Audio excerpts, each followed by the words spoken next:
சினிமாவுடன் வியூவர்ஸுக்கு வணக்கம். இந்த வீடியோ ரிவ்யூல நம்ம பார்க்க இருக்கிற திரைப்படம் கிளாடியேட்டர் 2. டைரக்டர் ரிட்லி ஸ்காட் இதை டைரக்ட் பண்ணியிருக்காரு. 2000ஆம் ஆண்டு வெளியான கிளாடியேட்டர் 1 படத்தோட டைரக்ட் சீக்வல் இது. அந்த படத்தையும் ரிட்லி ஸ்காட் தான் டைரக்ட் பண்ணியிருந்தாரு. அந்த படம் வந்து ஒரு கிளாசிக் அப்படிங்கிறது எல்லாருக்குமே தெரிஞ்சிருக்கும்.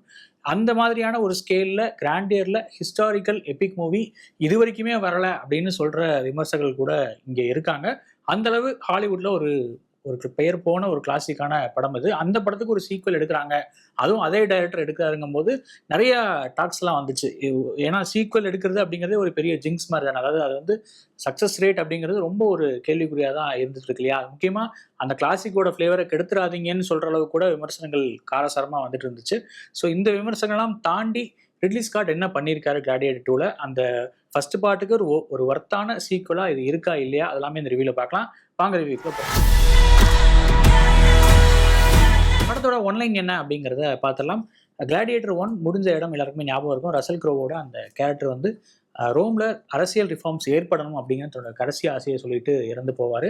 ஸோ அதோட கண்டினியூஷன் தான் இந்த கதை வருது. கிட்டத்தட்ட அதுக்கப்புறம் 20 வருடங்கள் கழித்து அடுத்த ஜென்ரேஷன் கதையை பேசுது இது அப்படின்னு கூட சொல்லலாம். அவரோட மகனான லூசியஸ் ஹானோ அப்படிங்கிற ஒரு பேர்ல நுமீடியால வாழ்ந்துட்டு இருக்காரு தன்னோட மனைவியோட. ஸோ நுமீடியா ஒரு தனி ப்ராவின்ஸா அப்போ வந்து ரொமானிய படை வந்து அங்கே படையெடுத்து வராங்க. அந்த படையை முன்னெடுத்து வர்றது யாரு அப்படின்னா ஜெனரல் மார்க்கஸ் அக்கேஷியஸ். அவர் வந்து அந்த நுமீடியாவை அட்டாக் பண்ணும்போது அங்க போர் புரிஞ்சுட்டு இருந்த ஹனோவும் அவரோட ஒய்ஃபும் பலமா தாக்கப்படுறாங்க. அதுல ஹனோவோட ஒய்ஃபு இறந்துடுறாங்க. ஸோ ஒய்ஃபோட இறப்புக்கு பழி வாங்குறதுக்காக ஹனோ என்னெல்லாம் பண்ணாரு, அண்ட் தான் அப்பா ஆசைப்பட்ட அந்த அரசியல் ரெஃபார்மை அவரால் கொண்டு வர முடிஞ்சுதா இல்லையா, எகைன் அதே கிளாடியேட்டர் இதுக்குள்ள போறவர், அந்த தீம்குள்ள போறவர் அந்த அடிமை சங்கிலாம் உடச்சிட்டு வெளியே வந்தாரா இல்லையா, இதெல்லாம் சொல்ற படம் தான் கிளாடியேட்டர் 2. படத்துல நடிகர்களோட பங்களிப்புலாம் எப்படி இருந்துச்சு அப்படிங்கிறத பார்த்தலாம். கதையின் பிரதான நாயகனாக பால் மெஸ்கல் அந்த கிளாடியேட்டர் அப்படிங்கிற அந்த த்ரோன், அதாவது ரசல் க்ரோ விட்டுட்டு போன அந்த இடத்த நிரப்புறது வந்து ரொம்பவே கஷ்டம்தான். பட் பொன் வைக்கிற இடத்துல பூ வைக்கிற மாதிரின்னு ஒரு பழமொழி சொல்லுவாங்களே ஓல்ட் ஏஜ்ல, அது மாதிரி கிட்டத்தட்ட அந்த பணியை ஓரளவு சிறப்பாகவே செஞ்சிருக்காரு பால் மெஸ்கல். ஆரம்பத்துல அவர் வெளிப்பட்ட அந்த தடுமாற்றமான உடல் மொழி, என்ன பண்றது அப்படிங்கிற அந்த குழப்பம், இதெல்லாமே சிறப்பாக வெளிப்பட்டிருக்கு. ரொம்ப ரியலிஸ்டிக்காகவும் இருக்கு. அதுக்கப்புறம் அவர் ஒரு மோடு எடுக்கிறாரு, லூசியஸா மாறாரு. ஹனோ டு லூசியஸ் டிரான்ஸ்ஃபர்மேஷன் அப்படிங்கிறது ரொம்ப சிறப்பாகவே இருந்துச்சு திரையில. அந்த மோடுக்கு போனதுக்கு அப்புறம், அந்த காஸ்டியூம்லாம் மாறினதுக்கு அப்புறம் பக்காவான ஒரு அந்த கிளாடியேட்டர் ஃபீல்லே சீன்ஸை வந்து நகர்த்திட்டு போறாரு. அவரோட பெர்ஃபார்மன்ஸ் டுவர்ட்ஸ் தேர்ட் ஆக்ட் ரொம்ப இம்பார்ட்டன்டாகவே இருந்துச்சு அப்படின்னு கூட சொல்லலாம். ரோமன் ஆர்மி ஜெனரலா பெட்ரோ பாஸ்கல், அவருக்கு ஒரு மீட்டியான ரோல் அப்படின்னு சொல்லலாம். ஒரு ஆப்டான ஒரு சப்போர்ட்டிங் ரோல். அதுவும் எப்படின்னா ஒரு கிரே ஷேட்.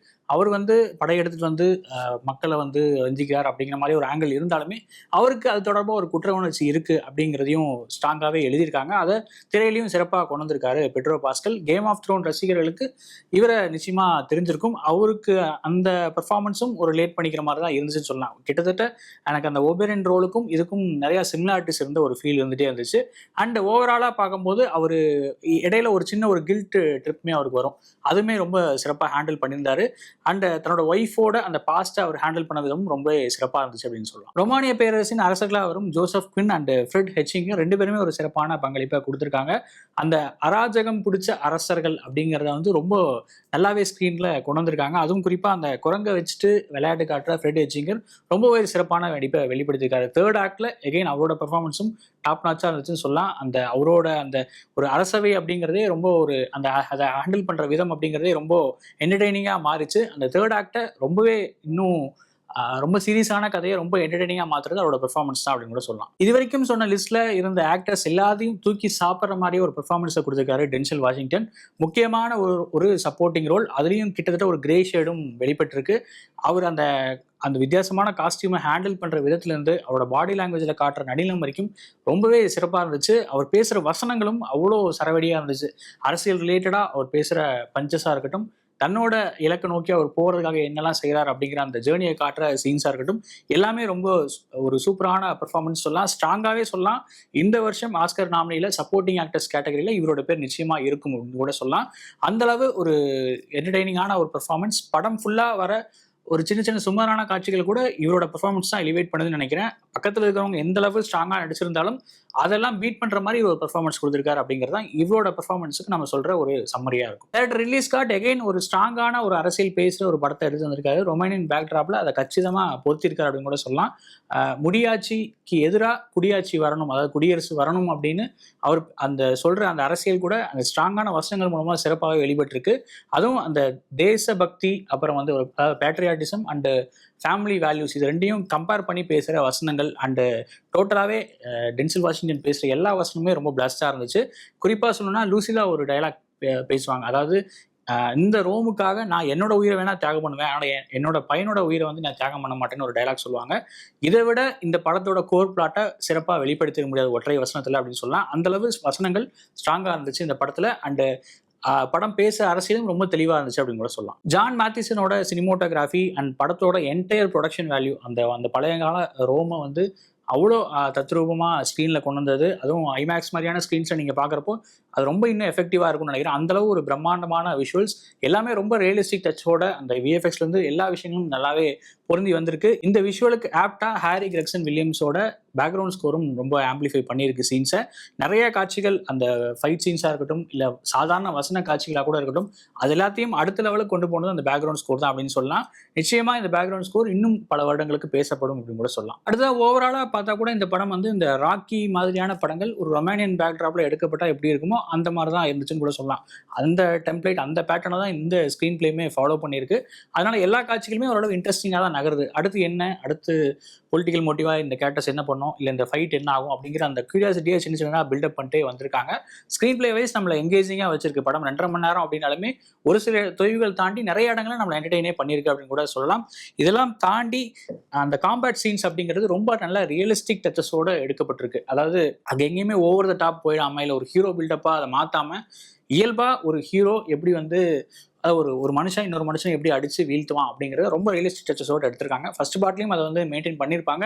எகைன் இந்த காலகட்டத்திலையும் அது இன்னும் அதே டச்சஸோட அந்த ரியலிஸ்டிக் ஃபீலை கொண்டு வந்தது நிச்சயமாக பாராட்டத்தக்கது. அடுத்தது இது ஸ்டாண்ட் அலோன் ஃபிலிமாவே ஒர்க் ஆகிற மாதிரி தான் ஸ்க்ரீன் பிளே பேட்டர்ன் இருக்குது. அதாவது தேவையான கதைகள், அதாவது இந்த 2வது படத்துக்கு தேவையான முன்கதையை எகைன் சீன்ஸாகவே கொண்டு வந்து வச்சிருக்காங்க. ஆர்கே ஃபுட்டேஜ் யூஸ் பண்ணியிருக்காங்க. சில விஷயங்களை திரும்ப ரீஷூட் பண்ணி இந்த கதையில் இணைச்சிருக்காங்க. அந்த வகையில் இது ஒரு ஸ்டாண்ட் அலோன் ஃபிலிமாவே ஒர்க் ஆகக்கூடிய ஒரு படம் தான். பட் இந்த ஃபர்ஸ்ட் பார்ட்டை பார்க்காதவங்களுக்கு நான் கண்டிப்பாக அதை ரெக்கமெண்ட் பண்ணுவேன், பார்த்துருங்க அப்படிங்கிறத. பட் இது தனியாகவும் ஒர்க் அவுட் ஆகுது அப்படிங்கிறது ஒரு பாசிட்டிவான விஷயம் தான். படத்தில் எதெல்லாம் பெட்டராக இருந்திருக்கலாம் அப்படிங்கிறத பார்த்தலாம். என்னதான் சுற்றி நம்ம யோசிச்சு பார்த்தாலுமே பொலிட்டிக்கலாக ஸ்ட்ராங்காக இருக்குது படம். எகைன் அந்த ஒரு ஒர்த்தியான சக்ஸஸராக இருக்குது அப்படின்னு ஃபீல் ஆனாலுமே அந்த காட்சிகள், கதை அம்சம் இதெல்லாமே ஃபர்ஸ்ட் பார்ட்டில் இருக்கிறது திரும்ப ரீக்ரியேட் பண்ண மாதிரி தான் ஃபீல் ஆகுது. நிறைய கான்ஃப்ளிக்ஸ், நிறைய காட்சி அமைப்புகள் வந்து அந்த ஃபர்ஸ்ட் பார்ட்டோட பேட்டர்னை அப்படியே ஃபாலோ பண்ணிட்டு வந்த மாதிரி தான் இருக்குது. எனக்கு தெரிஞ்சு பெருசாக ரிஸ்க் எடுத்துக்கூடாது, அதுலேருந்து டிவேட் ஆகிடக்கூடாது, ஒருவேளை படம் சொதப்பிச்சுன்னா பெரிய நெகட்டிவ் ரிமார்க் வந்துருமோ அப்படின்னு சொல்லி ஒரு சேஃப் கேமாக இந்த பேட்டர்னில் ஃபாலோ பண்ணாங்களான்னு தெரியல. பட் அது வந்து கொஞ்சம் நெகட்டிவாக ஃபீல் ஆச்சு. கொஞ்சம் க்ரியேட்டிவிட்டியாக இன்னும் சில விஷயங்கள் புதுசாக சேர்த்துருக்கலாமோ அப்படிங்கிற வருத்தமும் இருக்குது. ஆன் தி அதர் ஹேண்ட் ஹீரோவோட கேரக்டர் எந்த அளவு ஸ்ட்ராங்காக இருக்கோ அதுக்கு ஏற்ற மாதிரி வில்லனோட கேரக்டரும் ஸ்ட்ராங்காக இருக்கணும். இங்கே டென்சில் வாஷிங்டன் ஒரு கிரே ஷேடில் படம் ஃபுல்லாகவே மெயின்டைன் பண்ணியிருக்காரு. பட் அதை இருந்துட்டு அந்த ரோமன் எம்பரஸாக வராங்க இல்லையா, அவங்களோட கேரக்டர்ஸ் வந்து கொஞ்சம் வீக்காக இருந்த ஒரு ஃபீல் இருக்குது. பர்ஃபார்மன்ஸ் வைஸ் அவங்க நல்லாவே நடிச்சிருக்காங்க, அந்த கேரக்டருக்கு தேவையான விஷயங்களை பண்ணியிருக்காங்க. பட் அந்த கதையாகவே ஸ்கோப் இன்னும் அவங்களுக்கு கொஞ்சம் அதிகமாக இருந்திருக்கலாம், சீன்ஸும் அதிகமாக ஒதுக்கப்பட்டிருக்கலாம்னு நினைக்கிறேன். டென்சில் வாஷிங்டன் கொடுத்த வெயிட்டேஜ் அந்த ரோமன் எம்பரஸ்க்கும் கொடுத்துருந்தாங்க அப்படின்னா இன்னுமே ஒரு பிரம்மாண்டமான படமாக இது மாறி இருக்கும். ஹீரோ விசஸ் வில்லன்ஸ் கான்ஃப்ளிக்ட்ல இன்னுமே ஒரு ஸ்ட்ராங்கான மோட்டிவ் கிடைச்சிருக்கும்னு நினைக்கிறேன். அதே மாதிரி படத்தோட 3rd ஆக்ட்ல டென்சில் வாஷிங்டன் ஒரு ரிபல் மோடுக்கு போனதுக்கப்புறம் காட்சிகள் கொஞ்சம் ரியலிஸ்டிக் டச்சை விட்டுட்ட மாதிரி ஒரு ஃபீல் இருக்கு. படம் வந்து ஒரு சினிமாவாக மாறிட்டதா, மற்றும் ஒரு சம்பிரதாய சினிமாவை மாறிட்டதா ஒரு ஃபீல் இருக்கு. டுவர்ட்ஸ் த கிளைமேக்ஸ் அந்த ஃபீல் டோட்டலாகவே மெயின்டைன் ஆகிட்டு இருக்கு. கிளைமேக்ஸ் ஸ்ட்ராங்காகவே இருந்தாலும் இது ஒரு சினிமா அப்படிங்கிற தாட் நம்ம மனசுக்குள்ள வந்துட்டே இருக்கு. ஃபர்ஸ்ட் ஹாஃப்லையும் சரி, இல்லை ஹீரோவோட அந்த போராடி வெளியே வர காட்சிகளையும் சரி, அந்த ஃபீல் இல்லாமல் ஒரு ரியலிஸ்டிக் டச் இருந்துச்சு. பட் 3rd ஆக்டில் அதை மிஸ் பண்ணிட்டாங்களோ அப்படிங்கிற ஒரு ஃபீல் மட்டும் இருக்குது. அடுத்ததாக என்னதான் நம்ம வந்து இந்த படத்தில் எல்லாருமே சிறப்பான பங்களிப்பை கொடுத்துருக்காங்க, டென்சில் வாஷிங்டன் எல்லாரையுமே தூக்கி சாப்பிட்டாரு அப்படின்லாம் ஸ்ட்ரெஸ் பண்ணி சொன்னாலுமே ஃபர்ஸ்ட் பார்ட் அளவுக்கு இல்லையே அப்படின்னு ஃபீல் பண்ணுற அளவுக்கான 90s கிட்ஸ் நாஸ்டால்ஜி அங்கங்கே வந்துட்டு போகுது.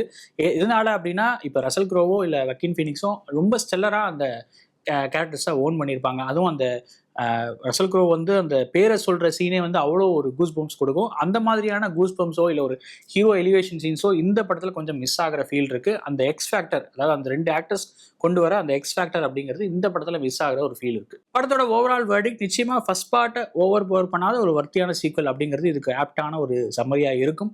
விஷுவல் வைஸ் கிராண்டர் அண்ட் பழைய அந்த ரோமன் எம்பையருக்கு நம்மளை கூட்டிகிட்டு போனால் அந்த நாஸ்டால்ஜியா ஃபீல் அண்ட் டென்சல் வாஷிங்டனோட பெர்ஃபார்மன்ஸ், இது எல்லாத்துக்காகவே நிச்சயமாக இந்த படத்தை ஒரு பெரிய ஸ்க்ரீனில் பார்க்கலாம்.